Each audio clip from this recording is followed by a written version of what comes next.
Alright, I just wanted to show you guys this new leather belt pouch I made. It's made of Kodiak, 4 to 5 ounce Kodiak leather. I put a snap on it. The belt attachment, I used Chicago screws. And this is just how I designed it, just to try something different. I used the Chicago screws instead of rivets or sewing because I wasn't sure if I wanted to just use 2 single loops or not.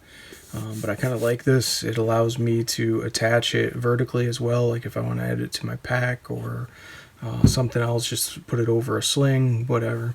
And my belt fits in fine, and I could actually even put a wider one, so that's plenty of room, and I like the strength of the Chicago screws, and if I ever want to change it, I can change it easily.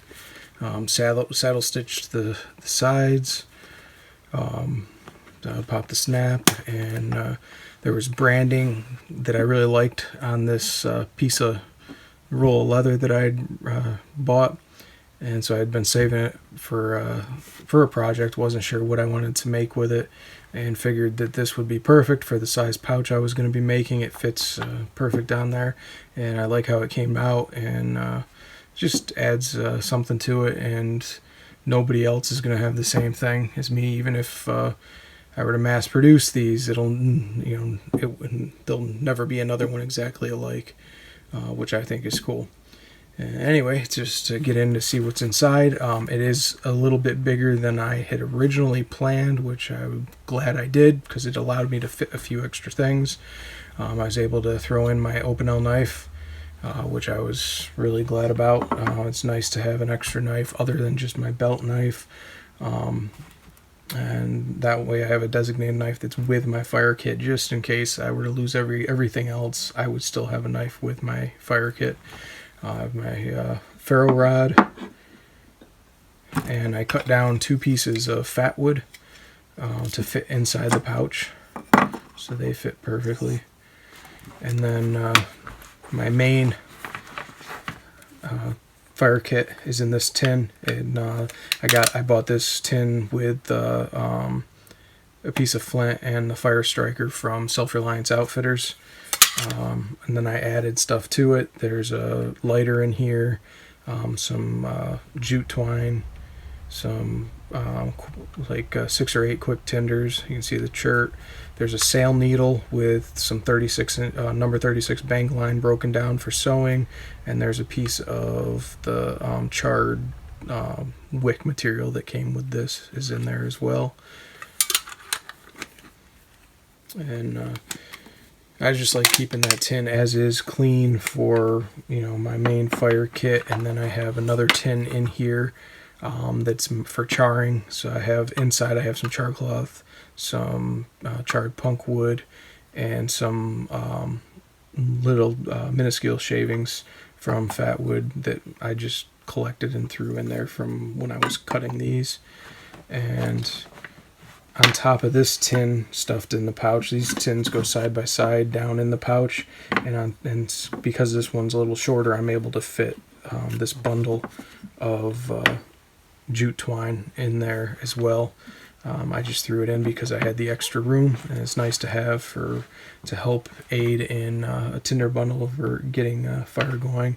And then underneath this fire kit and inside there sits this magnifying lens, just a cheap flat card lens for solar ignition. So that's everything that fits in this pouch. Not heavy at all, perfect weight, and it helps balance out the weight of my belt knife on my right side, and this sits on my left side. And I think it ought to give me plenty of years of use, and just really like how it came out. And I just hope it encourages some of you to mess around with leather and make some of your own gear, because I think you tend to appreciate your gear a little more than if you just go out and buy it from somebody else, and then you can personalize it like I did with this branding on here, so you can easily pick your gear out from other people's instead of having even from the custom makers. Everything's going to be pretty much similar, whereas if you make it yourself, it's you really get that you know, an individual piece, I guess, and it's tailored to what you want. So it doesn't have to be perfect. It doesn't have to look beautiful, as long as it does the trick, and it's, you know, stuff you'll appreciate. So I hope this again encourages some of you to mess around with leather or even canvas or anything in making pouches or other gear, or even putting your own little, you know, metal tin kits together, whatever it be. I hope it encourages you to get out and try making your own gear. I'm sure you'll see this in future videos, and really glad I'm able to fit the knife in there. And if you have any questions, let me know, and let me know what you think of this kit as a whole, and what you think of the belt pouch and how it turned out. I'll throw some pictures in this video as well, so you can get a better up close picture of the branding. I'm not sure how well it's coming through. It's not very bright in here. So, but anyway, thanks for watching, and we'll see you on another video.